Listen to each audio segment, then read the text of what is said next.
You mentioned that you're concerned about being pregnant with 2 babies, but your doctor has done an ultrasound and has only seen 1, and you're wondering what will happen at delivery if there are 2 babies that they weren't planning on.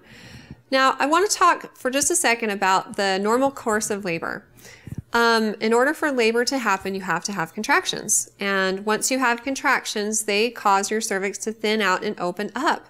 And the actual definition of labor is cervical change from hour to hour. So when you go to the hospital having contractions, nurses will check your cervix and find out what you're dilated to. And if there's still time before delivery and it's not happening right now, then they'll take some time to set up and get ready for the delivery and call the doctor, of course, and let them know that you're there.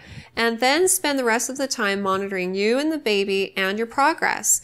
Once you get closer to 10 centimeters, which is the goal when the baby can come out, the doctor is notified and then they come to deliver your baby. If you had surprise twins, what would happen is that the first baby would come out, and chances are at that point the baby would come out head first because the nurses and staff wouldn't have detected anything abnormal up to that point to make them think the baby wasn't coming head first. So the first baby comes, and then if there was a surprise twin, which I have seen happen once, it depends largely on what position the second baby is in. If the second baby is coming head first, then it just happens vaginally and everything's okay.